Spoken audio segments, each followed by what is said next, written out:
एक राजा था।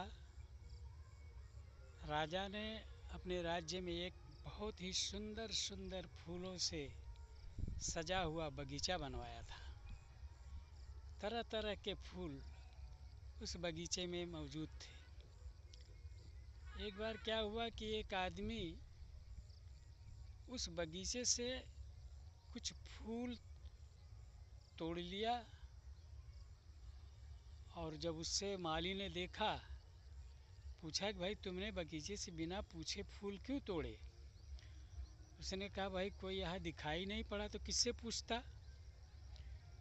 माली ने कहा नहीं भाई, अगर आपने बिना पूछे फूल तोड़ा है तो इसका आपको सज़ा मिलेगी और राजा आपको दंड अवश्य देंगे।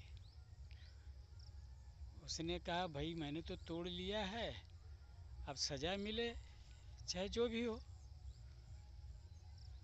माली ने कहा चलो राजा के पास। राजा के पास लेके गया।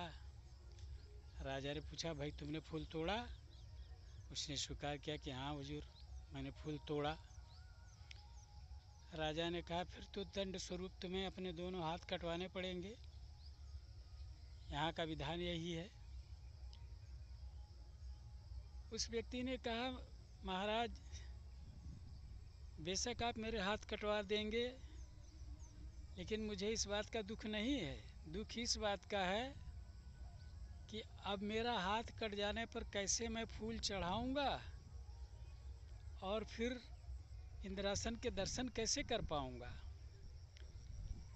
मैं जब भी फूल चढ़ाता था तो मुझे इंद्रासन के दर्शन होते थे। राजा ने कहा इंद्रासन के दर्शन फूल चढ़ाने से होते थे? उसने कहा हाँ। राजा ने पूछा कि भाई जब तुम इंद्रासन का दर्शन कर सकते हो फूल चढ़ाने से, क्या हम लोग भी कर सकते हैं? व्यक्ति ने कहा जरूर, मैं जैसी विधि बताऊंगा वैसे अगर आप लोग भी करेंगे तो ज़रूर दर्शन हो जाएंगे। राजा ने कहा ठीक है तो मुझे भी दर्शन कराओ।